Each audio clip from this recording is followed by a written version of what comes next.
Saudi super cup ഫൈനലിൽ ആദ്യ പകുതിയിൽ ഒരു ഗോൾ അടിച്ച് മുന്നിൽ പോയത് അൽ നസറിന് ഓർമ്മയുണ്ടാകൂ. രണ്ടാം പകുതിയിൽ അൽ നസർ വലയിൽ ഗോൾ മഴ തീർത്ത് അൽ ഹിലാൽ കപ്പും കൊണ്ടുപോയി. Prince Sultan bin Abdul Aziz സ്റ്റേഡിയത്തിൽ നടന്ന കലാശപ്പോരിൽ അൽ നസറിനെ 1-4 ഗോളുകൾക്ക് പരാജയപ്പെടുത്തിയാണ് അൽ ഹിലാൽ ചാമ്പ്യന്മാരായത്. ആദ്യ പകുതിയുടെ അവസാനം സൂപ്പർ താരം ക്രിസ്ത്യാനോ റൊണാൾഡോയുടെ ഗോളിൽ മുന്നിലെത്തിയ അൽ നസർ രണ്ടാം പകുതിയിൽ തകർന്ന് തരിപ്പണമായി. 44-ാം മിനിറ്റിൽ ഗരീബിൻ്റെ അസിസ്റ്റിലായിരുന്നു ക്രിസ്ത്യാനോ റൊണാൾഡോയുടെ ഗോൾ.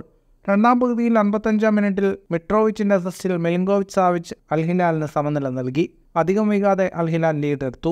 63-ാം മിനിറ്റിൽ റൂബൻ നവാസിൻ്റെ അസിസ്റ്റിൽ മിട്രോവിച്ചാണ് ഗോൾ നേടിയത്.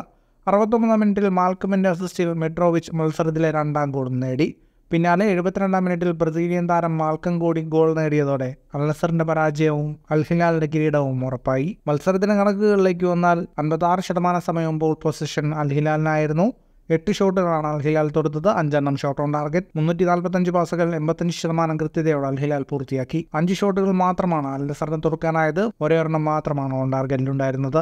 ഈ വർഷം അൽ ഹിലാൽ നേടുന്ന 4ാം കിരീടമായത്. ഓഗസ്റ്റ് 22-ന് അൽ റെയ്ദിനെതിരായാണ് അൽ നസറിന്റെ സൗദി പ്രോ ലീഗിലെ ആദ്യ മത്സരം. അൽ ഹിലാൽ ഓഗസ്റ്റ് 24-ന് അദ്ദൌദിനെയും നേരിടും. ഫുട്ബോൾ ലോകത്തെ കൂടുതൽ വാർത്തകൾക്കും വിശേഷങ്ങൾക്കുമായി സ്പോർട്സ് കഫേ പോൾ തന്നെ സബ്സ്ക്രൈബ് ചെയ്യുക.